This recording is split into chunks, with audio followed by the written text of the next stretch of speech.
बात जब भी चरित्र की आती है, अपने चरित्र की, कैरेक्टर की बात आती है, तो हमें वो सब इंसान छोड़ देने पड़ते हैं जिनके साथ हमें रहना चाहते हैं, ज़िंदगी बिताना चाहते हैं। लोग जब आपसे कहते हैं आप गलत हो, आप गलत बिहेवियर करते हो, गलत सोच रखते हो, तो ऐसे इंसान को अपनी लाइफ से आप जाने दें और ख़ुद को इतना अकेला कर दें कि आपको उस इंसान की कभी लाइफ में ज़रूरत ना पड़े, वो इंसान कभी आपको फिर से तकलीफ़ ना दे पाए। इतना स्ट्रॉन्ग खुद को बना लीजिए, इतना मजबूत बना लीजिए कि कोई भी आपको वीक ना कर पाए। जब भी आपको लगे आपको कोई कमज़ोर करने की कोशिश कर रहा है, आपको वीक करने की कोशिश कर रहा है, तो एक चीज़ का रियलाइजेशन हमेशा आपको होना चाहिए। पहली बात, जब आप इस दुनिया में आए थे तो आप अकेले आए थे, आपका कोई दोस्त नहीं था, कोई भाई नहीं था, कोई बहन नहीं था। ये सारे रिश्ते आपके जन्म के बाद में हुए थे। जब आप पेट में थे तो आपके भाई बहन होंगे, लेकिन क्या सबके खून, तो अगर एक आप हिंदू का काटो, मुसलमानों का काटो, ईसाई किसी का भी काटो, खून सबका एक ही है, सभी भाई बहन, अगर आप किसी को मानो।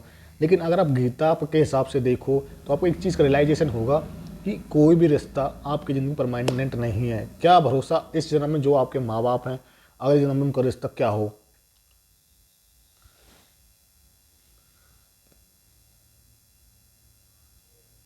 हाँ, तो आप जितनी जल्दी खुद की लाइफ में फोकस करेंगे उतना बेटर होगा।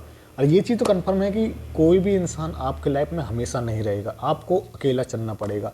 कोई रिश्ता हो, कोई चीज़ हो, कोई वस्तु हो, या कोई ऐसी चीज़ जो आपको सबसे ज़्यादा कीमती है, उसको हमेशा खोने के लिए रेडी रहिए। गीता में लिखा है कि हर यहाँ पे जो ज़मीन, कुछ भी चीज़ हो, इंसान हो या कोई वस्तु हो, वो एक होती है जिसे बोलते हैं जो कभी तबाह नहीं होती, डिस्ट्रॉय नहीं होती, परमानेंट परमानेंट रहती है। जैसे भगवान सूर्य बहुत परमानेंट ही मानते हो, एज चाहे कोई भी उनकी दे, वो हमेशा रहने वाले। तुम रहोगे या ना रहोगे, वो तब भी रहोगे। लाइक ऐसे किसी वृक्ष की तरह लीजिए, कोई पेड़ है, वो आपसी उम्र, आपको आपके दादा परदादा थे तब भी था, उनके जाने के बाद भी, आपके माँ बाप भी चले जाएं तब भी वो पेड़ रहेगा। उसी तरह इंसान की सोच को आप नहीं बदल सकते, क्योंकि सोच भी वहीं आकर रुकती है जैसे वो इंसान होता है। जैसा आप चाहोगे वैसे आप बन जाओगे। और अगर आप लाइफ में खुश रहना चाहते हैं तो लोगों से उम्मीद रखना बिल्कुल बंद कर दीजिए। अगर आप उम्मीद रखोगे कि यार ये इंसान अगर मेरे साथ दे दे तो हम ज़िंदगी भर साथ रहेंगे, तो आप गलत, वो इंसान गलत नहीं है।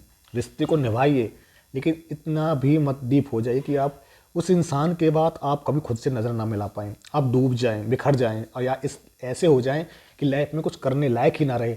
आपको पता है किसी रिश्ते को टूटने के बाद इंसान को उससे निकलने में कम से कम 2 या 3 या 5 साल लग जाता है। आज भी बहुत से लड़के हैं और लड़कियां हैं जिनकी शादी हो चुकी है, लेकिन वो आज भी अपने पास्ट में जीते हैं। वो कंपेयर करते हैं अपने पास्ट को अपने आज से, जो कि सबसे बड़ा गलत काम होता है। जो गया वो वापस नहीं आएगा। जो प्रेजेंट है ये कभी पास्ट में कन्वर्ट हो जाएगा, लेकिन वो पास्ट वापस प्रेजेंट में नहीं कन्वर्ट होगा। और जो फ्यूचर है वो आने वाला है, जो आपके पास है वो आपका प्रेजेंट है। कब आपकी आखिरी सांस हो आपको कुछ पता नहीं, लास्ट ब्रीथ कब हो कोई नहीं जानता कुछ भी। तो बेटर है कि आप इस चीज़ के लिए हमेशा रेडी रहे कि कौन और कब तक आपके साथ है, कोई गारंटी नहीं। और कब तक आप हो, कोई गारंटी नहीं। किसके साथ कितना दिन का रिश्ता है, कोई गारंटी नहीं। आपके माँ बाप कब तक रहेंगे, कोई गारंटी नहीं। आपकी सांसें कब कितनी काउंटिंग है, कोई गारंटी नहीं। आप कब अगली बार कहाँ जन्म लेंगे, इंसान जानवर किस चीज़ में, कोई गारंटी नहीं। आप कब मरोगे, कोई गारंटी नहीं। तो इस चीज़ की गारंटी आप कैसे ले सकते हो कि आप जो चाहोगे वही आपको मिल जाएगा। अपने कर्म से मतलब रखिए, अपना कर्म कीजिए, और बाकी आपका जो आप अल्लाह मानो, ईश्वर मानो, या ईसाई मानो, या क्रिश्चियन मानो, आप उन पे छोड़ दीजिए। अपना कर्म कीजिए और आगे बढ़िए, और लाइफ में खुश रहिए। तभी आप आगे खुश रह पाओगे, क्योंकि आपसे बड़ा धर्म मेरी नज़र में तो इंसानियत है। इंसानियत से बड़ा कोई धर्म नहीं है। अगर इंसानियत हो तो आपके सब, आप किसी को भी मान लीजिए, वो सब खुश रहेंगे आपसे। सबसे पहले एक अच्छा इंसान बनना जरूरी है इंसान के लिए। आप हमें लाइक कर सकते हैं, कमेंट कर सकते हैं, फॉलो कर सकते हैं। क्या सोचते हैं आपने, आज हमने जो ये वीडियो बनाई, अगर आप भी इस तरह की सोच रखते हैं तो आप हमें फॉलो कर सकते हैं, सब्सक्राइब कर सकते हैं, हमारे इंस्टाग्राम पे भी हमें फॉलो कर सकते हैं। हमने न्यूज़ तरीके से पहले हम जो वीडियो लेके आए थे प्रेमानंद महाराज की, लेकिन कुछ दिन से मैं सोच रहा हूँ खुद इस चीज़ की तरह की वीडियो आपके लिए लेके आऊँ। अगर आपको हमारी वीडियो अच्छी लगती है तो रेडी रहिए, कमेंट कीजिए, सब्सक्राइब कीजिए, और हम आपके लिए अच्छी सी वीडियो लेके आए। Thank you.